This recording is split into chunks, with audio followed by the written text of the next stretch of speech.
everyone, it's Celeste, and welcome to my booktube channel. In my 2017 resolution video, one of my resolutions was talking about reading a long, intimidating book, and then I mentioned offhandedly that I would make a video or something about what books that I had in mind, because I have books on my to-be-read shelf that I was specifically thinking about. And so what I did is I pulled them off the shelf and stacked them up and looked at them, and so the reason that they intimidate me varies by book.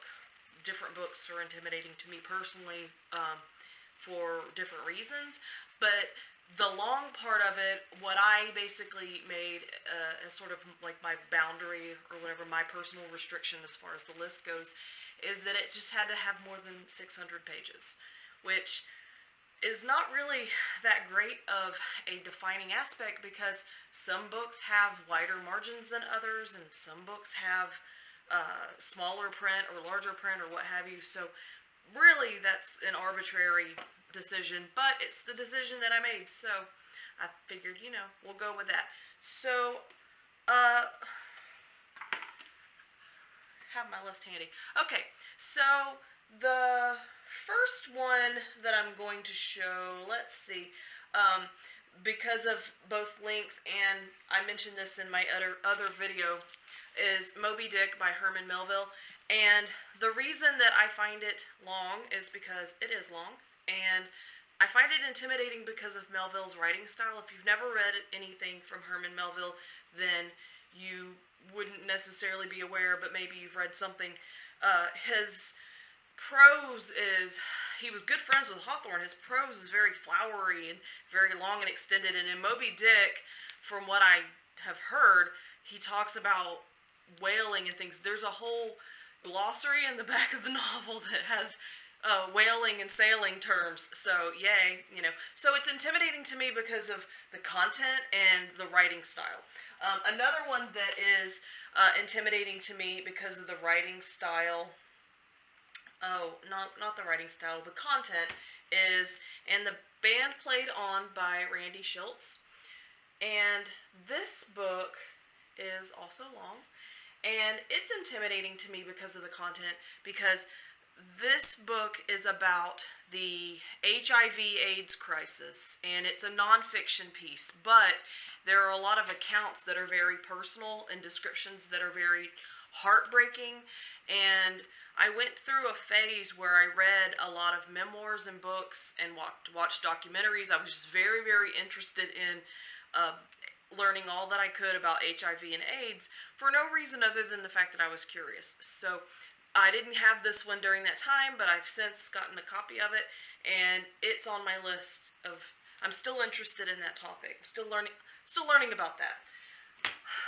Another one that is intimidating is Gone with the Wind by Margaret Mitchell, and it intimidates me because of its length, and also not so much that's what's in it, but that I know people who love this book, and I am scared that I won't love the book. And sometimes when I have someone that's close to me in my life and I love something and they don't love it, there's like a schism of sorts. But anyway, so my sister actually had to read this in school, and so she mentioned that I should read it, and I got this really nice 75th anniversary edition.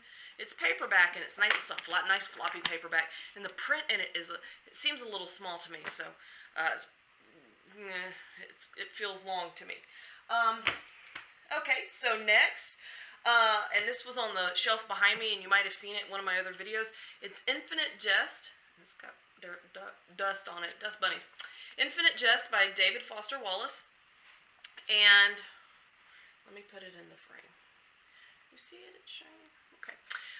And David Foster Wallace has a reputation for having a very elevated writing style, and so I've read smaller pieces from him, but I have never tried to tackle this.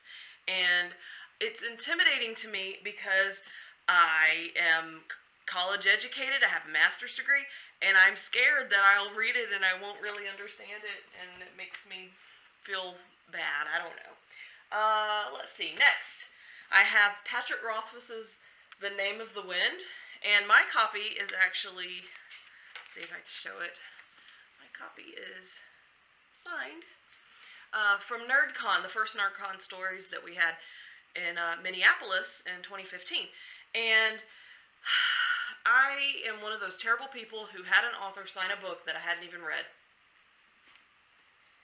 So I really want to get this read because, dang, because I have the next book in this series, and it's signed too. So, and I haven't read any of them.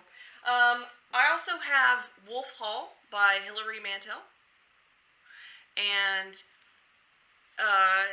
it's historical, Henry VIII and Thomas More, and I really would love to read this before I watch the PBS show.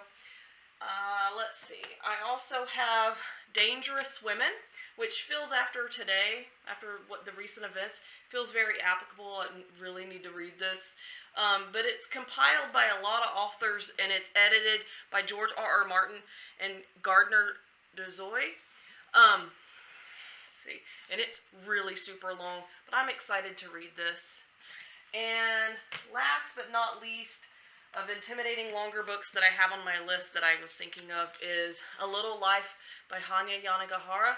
And what I've talked to friends in real life about this. What intimidates me about this book is that I've heard that it's life-changing, that it's soul-crushingly sad in places, and I'm worried about not reacting to it with the same emotional, I don't know,